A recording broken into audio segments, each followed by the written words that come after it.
Oh, good boy.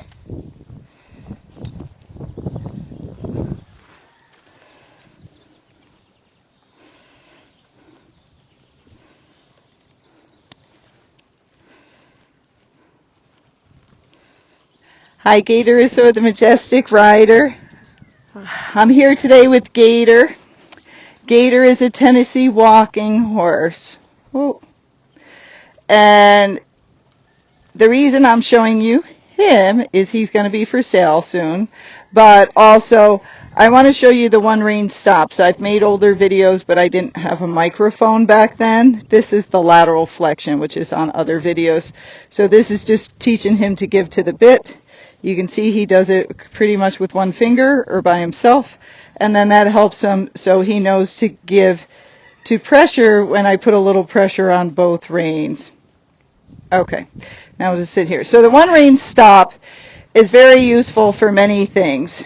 So what you do when you do a one-rein stop is you're going to lift your rein up, slide your hand halfway down, and pull their head kind of towards your knee. As you do that, you take your legs off and you sit back and you kind of look up. Before I do the one-rein stops, I sit back, I take a deep breath in and out like this, and then I say, whoa, so whoa, and then I pull on the rein, because I'm trying to teach the horse how to listen to my body cues. So then when I go to two hands and I do the same thing, sit back, breathe out, say whoa, and then I pick up on two reins, the horse knows it's supposed to stop. So when I do this, I do not steer much, and I just let him walk around on a loose rein, and then here I go. I'm going to sit back, breathe out, leg off, so sit back. Whoa. Now, before I even started to pull on him, he stopped. So I'm still going to turn him anyhow for demonstration purposes. And then if he happened to walk off, I would do another one-rein stop. So he's not supposed to walk off until I add leg, and then he's supposed to walk off. So here we go again. I do a bunch in a row. Whoa. So he almost stopped. Good boy. Now I'm going to add leg and walk off again. Now they always tend to stay by the other horses, so in time I'll steer them down here. So here we go. Sit back, leg off. Whoa, good boy. But I'm still going to turn him. So he's stopping pretty good that way. A lot of times they don't stop well when they're focused on home. That's normal, okay? So that's why it's good to practice this over and over. Whoa. Now, again, he almost got it. If I didn't pull on the rein, he probably would have stopped instead of turned. Now, when you do this with walking horses, he's not so lanky, but some are very lanky. So you got to be really careful that you don't pull their head around too much, because the way that some of them are built with those back legs being really lanky and that huge overstride can make some of them cross their legs and can cause your horse to trip. So when you have a walking horse, just do it kind of slow. Whoa. So there he goes before I even got the rein. Oh, now he moves, so now I'm going to do it. But before I got the rein, he stopped. So when you have a walking horse, again, don't overdo it with their head and really whip them around, because, again, it can make them trip and fall because, again, of that lanky back end. Not that something's wrong with them. They're just, some of them are made totally different than any other horses. Whoa. So he dribbled, so I go ahead and do it. So you can give them a couple of seconds, but within a second or two, if they haven't done it, you got to pull that rein by the third second, because that's the horse's association period is in 3 seconds, and if you don't do it in 3 seconds, they won't get that one rein stop is what they were supposed to do. Whoa. So he stopped. Now if he just stands here, that's fine. If he walks off like that, then we're going to do it again. So he's getting better and better at it. The reason it's helpful is, one, an emergency situation so you can stop your horse. But you must always be aware of your surroundings. So you never want to do a one-rein stop off of a cliff into a gully where there's bad footing and your horse is going to slide, like in the mud, over a boulder or something like that. You got to be aware of what room you have. In the arena, we have lots of room. That's why it's a good place to practice. Whoa. So many of the gaited horses don't know this at all. So if you try to do it out on the trail, they bolt off and you try to do a one-rein stop. It's not going to work. The horse has to know how to do it first. Whoa. He started to turn, so I'm just going to go with it. They have to know how to do it first, and then it'll work out there. But you want to practice it in the arena, then practice it around the barn, then practice it out in the pasture, and then practice it out on trail. So you're positive that horse knows what it means, and it's going to stop when you ask it. Whoa. So when I have a forward horse, and he is a forward horse, I make sure I do lots of this in the beginning to make sure that they understand just to walk on a loose rein. He wouldn't do this in the beginning. Whoa. So I do it a whole bunch, like 5 or 10 minutes in the beginning, and then what I'm going to do is now I'm just going to walk around on a loose rein, and I'm teaching the horse to stay the speed. So that means he's just supposed to stay at this slow walk. For Gator, this is slow. He has a big stride. He can only go so slow comfortably, and this is about it. Now, what I'm doing is he's on a totally loose rein. I'm holding onto the buckle. There's a buckle in this rein, and I'm still kind of steering, so he'll go around the arena. So you'll see I got one finger on the left rein, but otherwise I'm just leaving him alone. And you want to teach the horse that they can self-regulate themselves. So in the beginning, many of them just go fast, and what I do is a one-rein stop. Then I sit there for a couple of seconds, and then I ask them to walk back off, and then if they start going fast again, I do another one-rein stop, and I do it over and over again. And each horse is different. Some are smart and get it quick. Gator got it pretty quick. Some are not so smart, and it takes 1,000 times more. But for them to understand, when I put you on a loose rein and give you a speed, stay that speed. And if you don't stay that speed, I'm going to keep doing these one-rein stops. The reason the one-rein stops work is because you're turning your horse, and when you turn your horse, he's going to the bathroom. When you turn your horse, it disengages that back end, and it takes the power away from the horse. So it's like giving you an emergency brake, okay? So you want to make sure your horse has that emergency brake, they know what it means, and that you practice using it to make sure it works. You don't want to be like 5 years ago I taught it to him and I never did it again, because he might not remember. Okay, so now he kept the same speed the whole way around. So now I'm just going to turn and we're just going to go the other way. Okay? So if he speeds up, like he almost started speeding up when he saw the gate, and then he's like, oh, that's right, she rides me out there too. There's no point in going out there. That's the answer to other problems. So he's on the loose rein. If all of a sudden he speeds up, takes off or something, I'm just going to shut him down by doing that one-rein stop. Now, the one-rein stop is also called bending to a stop, because you're turning the horse, and yes, you are bending their body, and then they learn they can't go anywhere, so sooner or later the horse will stop spinning when it's not full of anxiety, and then it will actually stop. Okay? So he's been staying the same speed, even though we're facing towards the stalls. He's not taking off. A lot of horses in the beginning want to take off and run to their stall because they think, hey, that's rest over there. There's no rest at Gaye's. You go to your stall, I'll ride you in the stall. You try to run in the cross ties, I'll ride you at the cross ties. You run over to my shed because I tie you up there and you think you're going to get a break because of that? No, I'll ride you around my shed. So the only reason they have these magnets is because they get rest there. So you're like, there is no rest except when I'm done and I put you away. That's when you can rest. Okay? Those are the rules. And then they stop being barn sour and buddy sour and all those things. Okay? So he stayed pretty good. He didn't speed up at all. Okay?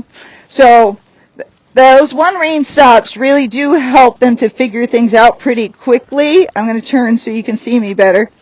You can make circles and you can do other things, but making the circles, I think, works better after they already know that one-rein stop. When you make the circles in the beginning, yes, in some horses it'll work.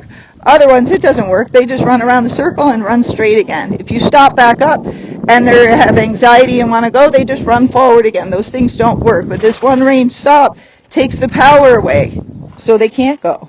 Okay, so you're trying to help them find the answer. Remember, with those other two things, they can still go, they can still move. And you got to be careful with the stopping and the backing up, and know your horse, because that can make a horse rear up. Okay, all right. So we got our one rein stops down. We got them walking around and staying the same speed, so that's good. So then what I do is I pick up the reins. Now I'm going to come back to you, because I like to make lots of circles. Okay, so I like to make sure that the horses can bend, and I already taught him how to lower his head, so I'm going to frame him up just lightly, and then I'm just bending him. Now, not a lot of horses know how to bend either, and so they speed up when you start to push them over with your leg. So the lunging on the ground helps them to figure this out. You can make nice small circles and just keep them the same speed, and you're bending them without even being on their back. So all I'm doing, and I've said this in other videos, is my outside rein, my left rein is steady. You'll see a little bend in my elbow, and then my right rein squeezes and relaxes. And when I do that, I press with my inside leg, which is my right leg, at the same exact time I'm touching that rein. And then I'm bringing my shoulder back a little bit. Now I'm going to do the other way. So now it's left rein and left leg, squeeze and relax. Look around your turn. The outside rein and leg is just supporting. I kind of bring my outside leg back a little bit in case their hind quarter drifts over, but the outside rein and leg is going to control how big your circle is. This is extremely important, which nobody thinks arena work is important, but it is, because if you cannot make a circle, you can't get control of your horse. If you can't do a one rein stop, you can't get control of your horse. So you're looking to make tools by teaching your horse cues. Now I'm going to make a figure 8. So they understand, so when something goes wrong, you have tools to pull out and do something with your horse, and they already understand, so it works. But if you call me up and say, my horse keeps running away from me, and I say, well, does he know one rein stop in the arena? And you go, no. Well, you have no tools. So I can't tell you how to fix it, because you have no tools to fix it. That's like trying to build a house or something, and I go, hey, Joe, you got a hammer? He goes, no, why would I have a hammer? I don't know, because we need it to build a house. That's why we need the damn hammer. And you're like, oh, no, I'll go to the store and get one. Then you need something else, and you go, hey, Joe, do you got a screwdriver? He goes, no, I don't have a screwdriver. You're like, how are you going to build a house if you don't have a screwdriver? Well, I thought I just needed the hammer. No, you need lots of tools to build a house. You need lots of materials, okay? So it's the same with the horse. To control a horse and communicate with it what you want, you need lots of tools. And that's what the arena is for, is teaching that horse cues so you have the tools to help him, okay? But if they don't bend and they don't know a one rein stop or a good stop with two reins, you got no tools. So you can't expect to slow that horse down. So I always tell people, and they never want to hear this, go in the arena and teach your horse what he doesn't know. And when you teach him what he doesn't know, then he will understand better. So then when you pull on two reins, he'll understand that means slow down. Then when you do a one rein stop, he'll understand that he's not supposed to go anymore. And then they make the connection. I'm making a serpentine because I use this a lot on the trail, bending one direction and then bending the other, okay? This helps your horse to slow down. Say you were catching up to people and I needed to get more room because I was tailgating. I could do my serpentine. Say I was riding with people and they're way too slow and I kept walking and stopping and I'm like, this is annoying. I could do my serpentine and work on my bending while they keep trying to catch up, okay? So the serpentine is a defensive maneuver and helps you a lot. Guess what it also does? If you got a pacey horse, it helps to break up the pace. That's right. Some horses, if you just, every time they pace, you start doing this serpentine and get a bend out of them, they'll separate their legs and they'll no longer be pacing. And when I'm talking about separating their legs, I mean that they're no longer moving like the right hind and the right front at the same time, that you get a bigger space in between it, and that's how you get them to gait. Okay? So what do we got with Gator so far? We got him that he knows how to give to pressure. He's very light in the bridle. He lowers his head. He knows how to bend. He knows how to serpentine. And he's got a one rein stop. So he's got a lot of what we need. Okay? Then I teach them other things, such as going over the poles. That builds up their top line, makes them more sure-footed. I do that on the ground first. I do a lot of ground work with my gaited horses. Okay? If you go over the poles, always do it on the ground first and make sure they're not tripping over them. If they're tripping over all of them, you should not be on them. You got to wait till they get better, and if they're not getting better, something's wrong, you need to call a vet. So the poles are helpful to teach them how to use their feet, but they're also a tool to help you assess why your horse is tripping. Is it getting better? And teaching it how to pick up its legs. But sometimes things are wrong with the horse, and no matter how many poles you use, it will never get better. And that's something that a vet needs to help you with. So he's good over the poles, so we know he's pretty sure-footed. Okay? So now what I'm going to do is start walking circles, and I'm going to speed Gator up a little bit more towards his flat walk so we get some practice at it. Now, each horse is different, but with a lot of walking horses, to get that head shaking flat walk, you can either have them neutral, where their head is lined up with the top of your saddle. I scared them a little bit there. And the head is lined up with the top of the saddle. But if you want a little bit more movement in the saddle, if you like that and you like more of a head shake, or you're showing, then keeping up their head just a little bit above the neutral and letting them poke that nose out will help them to get more of that head shake. And the more you warm up the pacey horses, the better they're going to gait. So you want to do lots of walking slow and then lots of flat walking before you go to your running walk. And now I'm doing the same thing I did in the small circle. I'm squeezing and relaxing on my inside rein, which is my left rein, and then I'm supporting with my outer rein and leg. A lot of problems people have with gaited horses is your horse doesn't have any cues, so therefore you have no tools to use on them. And even if some of the horses do have the cues, which gives you the tools, you don't know how to use those tools. Like you don't know how to use a hammer or a screwdriver because nobody's ever showed you how to do it. So you got to learn, if that horse has the cues, you got to learn what they are, how to use them, and when. And that gives you a lot of things in your toolbox. Okay? So now we're going to leg yield over. And I got videos on this showing you how to do it. It's when you're going forward and sideways at the same time and you bend them slightly to the inside. The reason I do this, it also helps the pacey horses and helps them to separate their legs so you get more seconds in between the legs, and then you'll get a better gait or flat walk or whatever gait you're going towards. It's also helpful on the trail. Somebody's coming down the trail. Push your horse over. No horse likes you to be in its mouth. Okay? If you can ride it with your seat and your legs, you're going to have a much happier horse, and that's what you're trying to get. Okay? Now, his flat walk is not going to be very fast in here. We're still warming up. It's much faster on the trail. He can really move out if you wanted to. But in here, it's not about speed. It's about proper football, teaching the horse what to do, and then over time getting more speed. And you'll see that as we get to the end of this video, or if it's long, I'll break it up into a couple of videos. But this horse is pretty darn fun to ride. Okay? He's not a beginner horse because he has some go to him and he has that big stride. And he's not a horse you want to just hang on to. Okay? He's a little bit more for an experienced rider or intermediate. But he's a great, fun horse.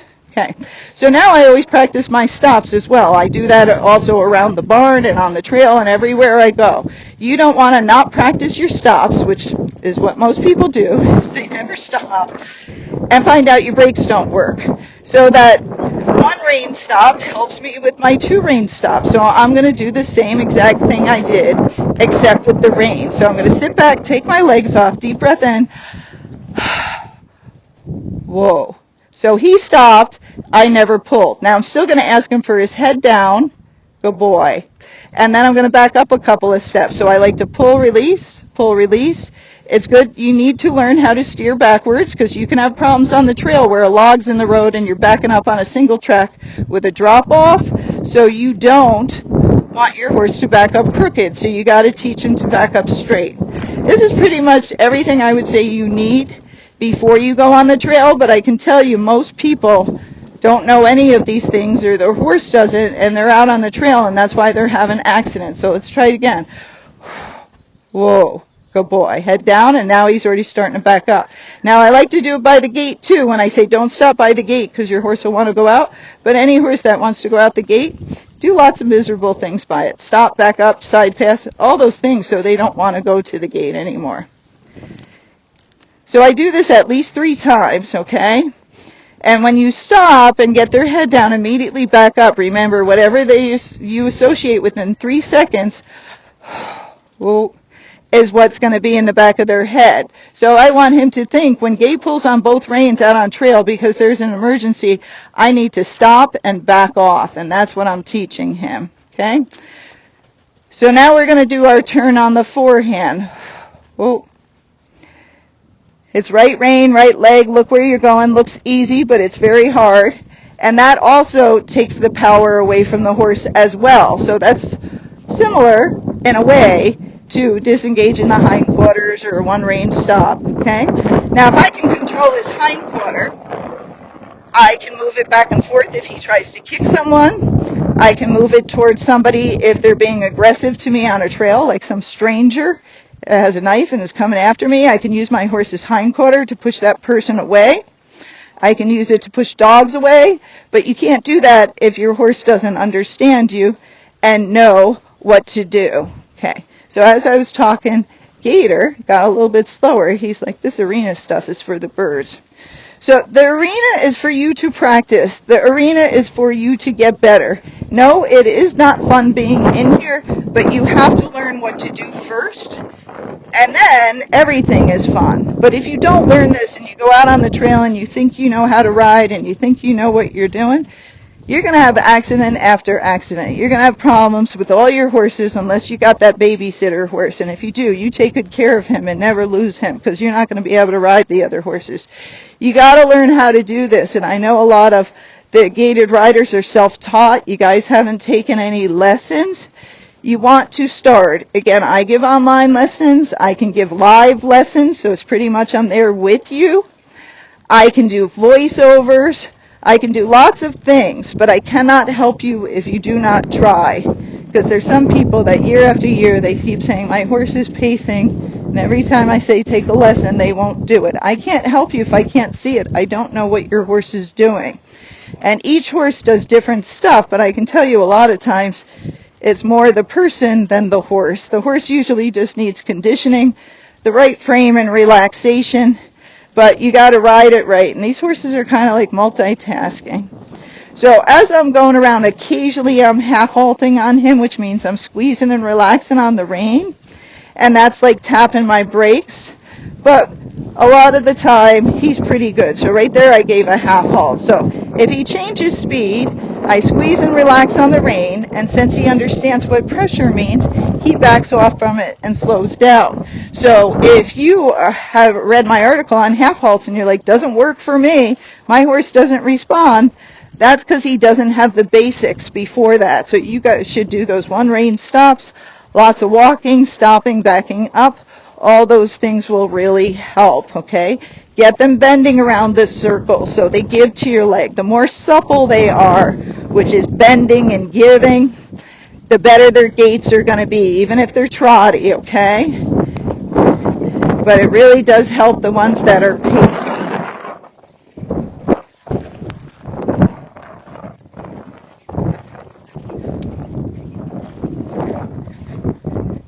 So when I go off on the trail, this is the same thing I do as well. I try to do some of my arena outwork. I try to do some of my arena work out there, like the leg yielding, moving off my leg, stopping and backing up, circle around a tree. Maybe while we're waiting for somebody, I'll stand there and side pass. But I give them lots of things to do and make sure all my tools not only work at home, but that my tools also work out on the trail, because if they don't work out there, I shouldn't be out there. That means I need more practice, or more practice around the barn. Okay? So do it all in stages. Don't go from the arena to the trail and you don't know if those tools are going to work out there or not. Okay, now we're going to practice a stop. So sit back, breathe. Whoa. Good boy. Look, he put his head down on his own. Now we're going to back up. So pull, release, pull, release. Horses memorize things, and they have to survive. They got to memorize where's the water, where's the food, how did they get back to that place where it was. So if you repeat it over and over, and that's what happens when the food and water, it's always there, and that's why they know to get back there. If you repeat it the same way every time, the horse will get it. Oh, good boy. And that's why it's important not to have too many riders, or if you do, everybody's riding the same way, because otherwise you'll confuse the horse. It's not their fault. And they'll go from gaiting to pacing and from stopping to not stopping, because someone will be pulling on their mouth the whole time, and so the horse just learns to ignore the pull instead of responding to it. So another back up. Whoa, good boy. Back. Good boy. Okay? So both legs mean go. Pressure on the bit means back off. Oh, one rein in one leg, and me looking, because he can feel me looking, means to turn around. Now they might switch their tail like that in the beginning. That's okay. That's just a little protest, like I don't want to do this. He's not doing anything bad. He still did it. That's pretty much what I did with my mom when she used to say put away the laundry. I'm like, okay. Okay? So we're all like that. Okay, so now as I speed him up, I'm going to stay more in a circle. Why am I staying in a circle? I like to stay in a circle with the horses that are more lateral, and he has very nice gaits, but he is more lateral, because it helps to separate their legs more. And then a lot of times as I'm going, I'll tilt a little bit forward, just to try to get more weight on that front end, because that sometimes helps, and it can free up their back so they can reach underneath themselves more. Now he's got his head a little low. I'm bending and correcting him, but I actually don't want it too low. Okay? But he's just getting back in condition. He had great gait when I sold him before to a woman, but now he's gotten out of shape because she had some medical issues, and that happens. Okay? So it can happen to anybody, and just know the horse will come back, but you got to get him back in shape, and you just have to do it in time, and then he'll be able to just gait, and whoever gets him next, they'll be happy with him because he is quite smooth. Okay? He's easier to gait on trail, just like most of them, because not a lot of people ride in the arena. So then the horses aren't used to doing this. But he'll be good in the arena when I'm done, because I'm going to ride in here all the time. I also like to go out on trail and come back and do my arena work, because then it makes sure your horse isn't going to get barn sour, because who wants to come back here and do arena work? Most people wouldn't, and neither does the horse. Okay?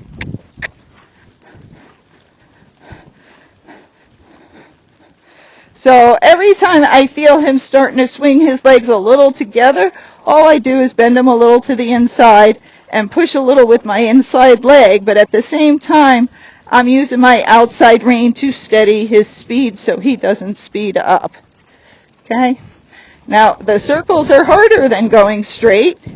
I could go straight, but the circles are going to be harder, and I'm always going for harder, because I want that horse to learn a lot, so everything else then in time becomes easy. Okay? All right, so let's go once around straight. So he's doing quite well. I don't want his head up that high. So I just adjusted it. And then as I go around, I like to work on straight lines. So a lot of times I'll stay off the rail. In other words, I'm not right next to the fence. And I'm holding the horse right in between my hands and my legs, making sure they're staying straight. Because a lot of these horses, especially the lanky, real loose ones, wobble around. So you don't want them to depend on the fence. You want to be able to hold that horse straight, just in between your legs and your hands, and make a nice straight line, because that's what you're going to be doing on the trail, is making lines following the trail. And you want that horse to go where you point him, not rely on the trail to get down it, because you might have to come off at times, and you might have to go over a log. So you got to be able to hold your horse straight in order for him to do those things, okay?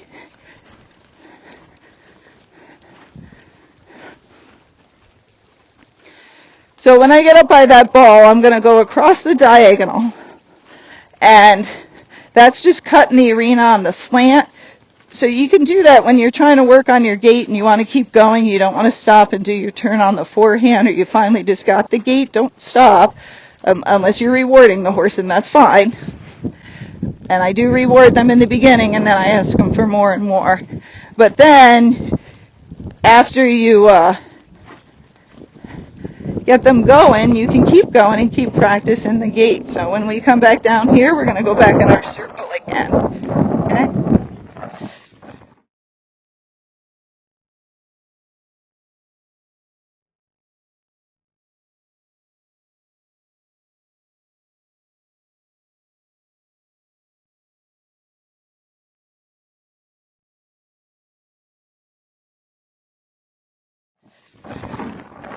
Now, the walking horses, you should feel some back and forth, and if you have a flat walk with the other gaited horse that you have, you'll feel back and forth with them, but just not as much, because these guys have a bigger stride. Now, he's barefoot. Occasionally, he'll slide in here because the base of our arena isn't that good, and that might happen with yours. A lot of these gaited horses have a little bit looser stifle, and so when you're in the arena, they can give a fair amount, and they might not give on the trail at all. That's because they're sliding and they're losing traction. And if you're going to ride a lot in the arena, then you might want to put shoes on the back or work with the footing that you have in the arena to make it a little bit better so they get traction or wet it. You can see this is very dry. Okay. So now, again, for his running walk, this is the speed at this point in time. It's going to get faster, but you got to go the speed that you can get the correct footfall. There's no point in going faster and pacing or step pacing, because that's not going to teach your horse a darn thing. You want to do this correctly and get them gaiting well, okay? Now, you'll see I have contact on him when I'm doing these gaits a fair amount because it helps him more at this point in time. In another week or two, I won't need as much contact to help him because he'll be able to hold it better. But again, he hasn't been in the arena, so he needs some extra help. Now, I wrote that article recently, like, is your horse trotty or pacey, and how do you keep it in gait? Those are the things you're thinking of as you're going around the arena. Like, when the footing gets less, it can make your horse pacey, so I might have to tilt a little forward and half halt on the reins to help him stay in gait, or put a pole in that area. If the footing's real deep, you might have a trotty horse, and of course that would make him trottier. So then you can be like, well, you know what, maybe I'll rake some of that footing over because it's way too deep, and that would help me, or I'll rake it more in the middle to give me a little bit harder surface to work on. So knowing what they are can help you a lot. But it just takes time. Gaited horses are very confusing. You do have to multitask. They're much easier if you know how to ride already, and they're much easier if you rode English or Western with some collection, because it'll make more sense to you. But you do have to keep more contact unless that horse has been trained well or is built well and naturally athletic. You got to help them to stay in that gait. And then once they figure it out and you figure it out, yes, of course, you can ride on a looser rein, but don't ride strung out. That's not good for the horse either. Even if he could gait with me just holding on the buckle, I don't want to do that because he's not going to be in the best frame for his health in the long run, okay? And yes, they can do that when they're loose and all of that, but they're carrying us on their back now. So we want them to carry us strongly. So they need a strong hind quarter and strong thoracic sling, which I'll cover in another video. But pretty much the front of their body, you want everything strong, okay? And you want them pushing off and using themselves. And with the walking horses, we like them to shake their heads.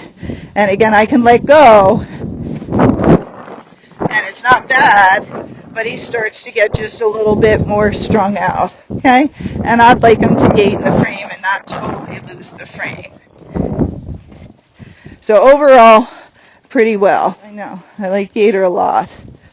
Oh, So remember, every time I stop, get his head down and back up. If you always do that, they just get used to putting their head down and backing off. But if some of the times you make them put their head down and other times you don't, then it doesn't work. It doesn't stick because you keep changing what you're doing. And they're like, sometimes I put my head down, sometimes I don't. I don't care. I'm not going to do it for her because she's constantly changing her mind.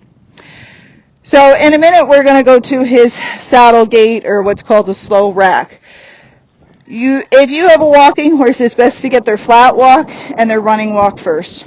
If you have one that's on the trotty side, the next speed you're usually going to get is a foxtrot. He is not on the trotty side, so I'm not going to get a foxtrot. So I'm going to go right to the saddle gait. But it's usually flat walk, running walk, foxtrot if you have one, saddle gait, or slow rack, same thing. There's all these different words for it. And then as you get faster and faster, they call it a rack. And then as you get even faster, they call it a speed rack, okay? But for him, when I'm doing his running walk and flat walk, it's kind of a sweeping motion with his legs like this. It's kind of a beautiful, like a swimming motion, okay? But their feet kind of stay low to the ground and it's sweeping. As you do more of the saddle gait, they won't have as much reach, and therefore they're not going to shake their head as much, and they're going to have a little bit more collection to them. It's a very smooth gait. It's very fun, but it is harder on their body, so we try to limit it for short periods of time. Okay, so here we go. So I'm going to shorten up. Now again, if I didn't teach him how to give to the bit and lower his head, I wouldn't have a tool to help me to get this gait. If I didn't teach him how to do the flat walk and the running walk, I wouldn't have the footfall to get me there, okay? Now, again, your horse might not have a running walk. That's okay. You got to get your flat walk first. It's just a fast walk, making sure they're separating their legs is going to help you. Okay, so I'm going to sit up tall to bring up my energy, add both legs, and here we go.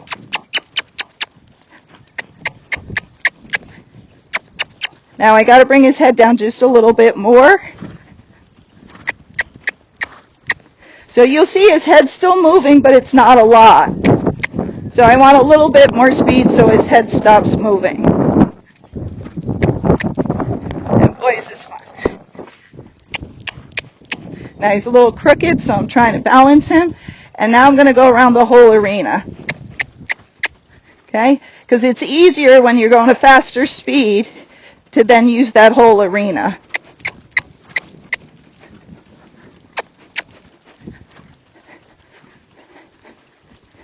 So I am half halting and helping him at this point in time. But in time, even now, I can start letting him go some. So I'll try to do it when I get up by you so you can see. But he does start picking up a little speed. So I'm going to let go right now. So he just gets a little bit more step pacey when I do that. Here there's no footing, so all my walking horses slide right here. So don't worry about that. So I'll cut across so I stay a little bit closer to you. So if they get step pacey, I just keep my contact and bend them more. And then I half halt with my outside rein, my left rein, to keep them from going faster. Okay, so this should be pretty smooth. If you're feeling a soft bounce, and you'll see me get that once in a while, that's a little bit more of a step pace, but he's still getting in shape. And your horse might be getting in shape too, so a little step pace is okay. You're going to get it better. You're just going to get more leg separation. So I'm going to let him go again so you see.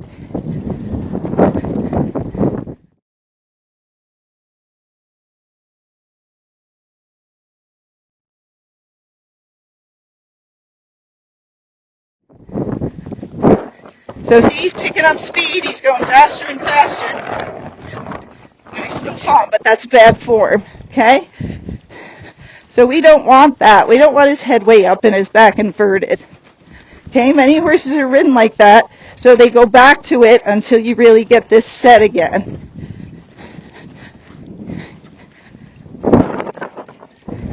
So very good. So I'm going to go across the diagonal and change our direction.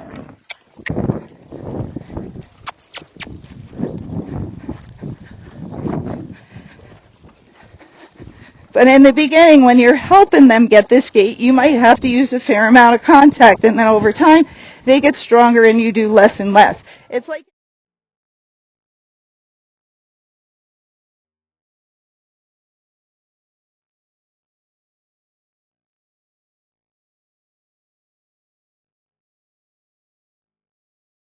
less. It's like any job. If you've taught somebody how to do a job, you're a business person. We got to teach them first. We got to monitor them all the time so they don't break stuff, because that's what they do. And you got to help them, check on them, and keep doing that over and over. And then when you're like, I think they got it, then you start loosening up more and you check, like, does he get it? Gator, not yet. He's getting there. So in time, is he going to be able to hold it? Yes. And it's not like I'm pulling hard on him. Remember, when you see me pull, I am small. So I'm just squeezing and relaxing on the rein, and I just kind of brace myself so I don't move out of the saddle. But the more I get him to bend a little to the inside, the smoother the gait I'm going to get. Now, again, I'm all natural. You might be watching this like, I don't have to do all that. Everybody's different. All the horses are bred different. Some have been, ridden in the show ring. They can gait quite well. And some haven't. Some have been ridden all their life wrong. I don't usually get real nice horses in because why would they need training? So I get the ones that haven't. And so I have to help them get it. And you'll see he's trying to push on, get away from the bit right there. That was just because I was putting a fair amount of pressure on it. Again, in time, he won't be doing that because I won't be in his mouth as much. So fun gait, very smooth. He's just got to bend more. And when I see that their mouth is opening, I try to let go of my rein for a minute to get the pressure off. Otherwise, when you're pulling down, they can pull their tongue back and go over the bit. Okay. Now we're back to a walk. So you want to also practice for tools going up in speed, like I just went up in speed. I'm trying to get his head back down. Good boy. And then, can you drop your reins and have him go back to walking? He's like, what are we doing? So he just didn't understand. That's okay. And then he's like, oh, I get it. Okay. So you should be able to go up in speed, come back down in speed. If you go up in speed and your horse is very antsy and crazy, you got to work a lot on transitions. Work a lot on going slow for a long time, and then start going up and down in speed, up and down. And then the horse goes, oh, when we go faster, we always go slower after that, so I'm not going to go crazy anymore. But most of the time when they're coming from some of the other states, these horses are stuck on go. Those people just go fast the entire time, and so the horses don't know any difference. It's not like they're being bad. It's not like it's a horrible horse. They just only know what we teach them. So if you teach them only to go fast, that's all they know. If you teach them when we're going to ride you, we slam that saddle on your back, the horse is never going to like the saddle. Okay? So we are the ones telling them what we want and what we want to do. But the kinder you do it and the nicer you do it in steps, the more the horse is willing to do for you and be happy with their job. Okay? Because a lot of these horses are not happy with their people and they're not happy with their jobs. Okay? So if you want your horse to gait well, train it. Make sure it knows all the things I showed you. Practice all those things in the arena. Practice it around the barn. Then practice it out on the trail. A lot of the behavior problems you had will be gone. The horse will gait better and listen to you better, and you'll be much safer and have less accidents. But you have to go back before you go forward, and nobody wants to do that. And I tell them, well, you can chase that gait for the next 10 years, or you can spend 2 to 3 months in the arena learning how to ride and teaching that horse, and then you'll have the gait for the next 10 years. You won't be chasing it, you'll be doing it just because you put the time in. But you got to put that time in first. If you don't, it doesn't work. You can ask me all you want, how do I get my horse not to pace? How do I get my horse not to trot? It's the same answer. First train them, teach them, know how to ride, so you got to learn that too, and then you put it all together. But again, If you want to build a house and you don't have any materials or any tools, guess what? You can't build that house. So it's the same with the horse. If they don't have any cues, or if they have cues, you don't know what the cues are, so neither of you know, it's not going to go well because you've got no way to communicate what you want, and the horse doesn't understand and then just wants to get away.